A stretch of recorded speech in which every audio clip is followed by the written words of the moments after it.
Hey guys, let's talk about data retention in GA4. Okay, so here's the home page. I just switched over there. Let's head over to the admin section. And now that we're here, let's click on data settings and then click on data retention. Have a look here, user and event data retention. So underneath here, you've got event data retention. So you have two options. By default, it's set to 2 months. In my case, I've switched that to 14 months. So let's talk about each one here. So you have two options, like I said, for data retention, 2 months or 14 months.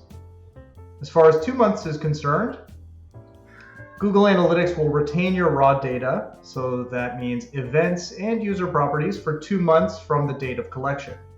After this period, the raw data will be permanently deleted and no longer available for analysis. Now, as far as 14 months of data retention goes, if you choose this setting, the one that I've chosen here, Google Analytics will retain your raw data for a longer duration, allowing you to analyze data from the past 14 months from the date of collection. After this period, just like with 2 months, the raw data will be permanently deleted.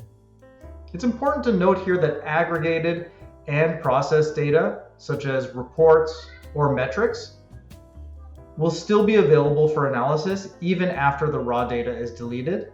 This, of course, depends on your data retention setting. Which one are you going to choose?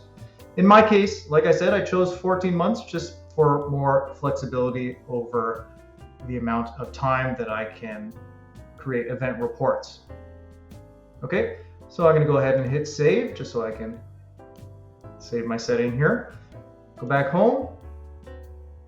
And then if you create an event report, you'll have more flexibility if you've chosen 14 months like I did, right? Let's head over to reports,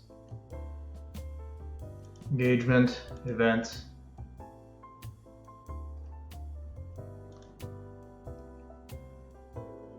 And then you can go ahead and make this go as far back as you've set. Okay, hopefully that helps. Hopefully that gives you more of an idea of data retention, what it's all about, and where that section is in the platform. Okay, thanks so much.